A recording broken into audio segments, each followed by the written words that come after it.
অতি দ্রুত মুজিববাদী সন্ত্রাসীদের গ্রেপ্তার করা না হলে আবারও মার্চ ফর গোপালগঞ্জ কর্মসূচির হুঁশিয়ারি দিয়েছেন এনসিপির আহ্বায়ক নাহিদ ইসলাম।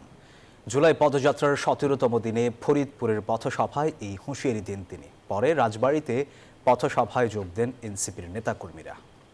দর্শক, প্রতিনিধিদের পাঠানো তথ্য ছবি নিয়ে রয়েছে ডেস্ক রিপোর্ট, দেখে আসবো রিপোর্টটি।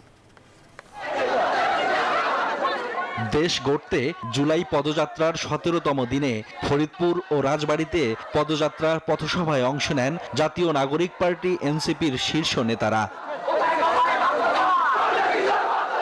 বৃহস্পতিবার দুপুর 12:30টায় ফরিদপুর সার্কিট হাউস প্রাঙ্গণ থেকে জনতা ব্যাংকের মোড় পর্যন্ত পদযাত্রায় অংশ নেন দলের নেতাকর্মীরা। এ সময় দ্রুত মুজিববাদী সন্ত্রাসীদের গ্রেপ্তার করা না হলে আবারও মার্চ ফর গোপালগঞ্জ কর্মসূচি দেওয়ার হুঁশিয়ারি দেন এনসিপির আহ্বায়ক নাহিদ ইসলাম।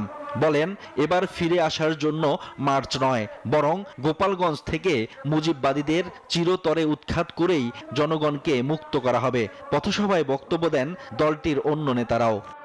আর না হলে আমরা অবিলম্বে গোপালগঞ্জে মার্চ করব, এবং এবার কিন্তু আমরা ফিরে আসার জন্য মার্চ করব না। গোপালগঞ্জের মাটি ও জনগণকে মুজিববাদ থেকে সম্পূর্ণভাবে চিরতরে মুক্ত করে তারপরে ফিরে আসবো। আওয়ামী লীগের সকলকে বিচারের কাঠগড়ায় দাঁড় করাতে হবে। ফরিদপুরে সমাবেশ শেষ করে রাজবাড়ীতে পদযাত্রা ও পথসভায় যোগ দেন দলটির কেন্দ্রীয় নেতারা।